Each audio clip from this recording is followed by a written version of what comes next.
بسم اللہ الرحمن الرحیم۔ السلام علیکم ورحمۃ اللہ وبرکاتہ۔ اللہم صلی علی محمد وعلی آل محمد۔ فضائل اعمال، حکایت صحابہ رضی اللہ تعالی عنہم۔ اندھیرے میں حضرت انس رضی اللہ عنہ کا فعل۔ نضر بن عبداللہ رحمۃ اللہ علیہ کہتے ہیں کہ حضرت انس رضی اللہ عنہ کی زندگی میں ایک مرتبہ دن میں اندھیرا چھا گیا، جس میں حضرت انس رضی اللہ عنہ کی خدمت میں حاضر ہوا اور عرض کیا کہ حضور صلی اللہ علیہ وآلہ وسلم کے زمانے میں بھی اس قسم کی چیزیں پیش آتی تھیں۔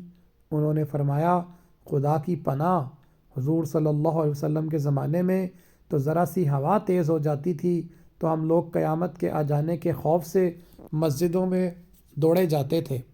ایک دوسرے صحابی ابو درداء رضی اللہ عنہ فرماتے ہیں کہ حضور صلی اللہ علیہ وآلہ وسلم کا معمول تھا کہ جب آندھی چلتی تو حضور صلی اللہ علیہ وآلہ وسلم گھبرائے ہوئے مسجد میں تشریف لے جاتے۔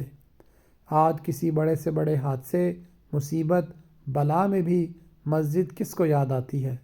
عوام کو چھوڑ کر خواص پہ بھی اس کا اہتمام کچھ پایا جاتا ہے؟ آپ خود ہی اس کا جواب اپنے دل میں سوچیں۔ بس بھئی، جو کچھ پڑھا سنا، اللہ رب العزت اس پہ عمل کی توفیق عطا فرمائے۔ جزاک اللہ خیرہ۔ السلام علیکم ورحمۃ اللہ وبرکاتہ۔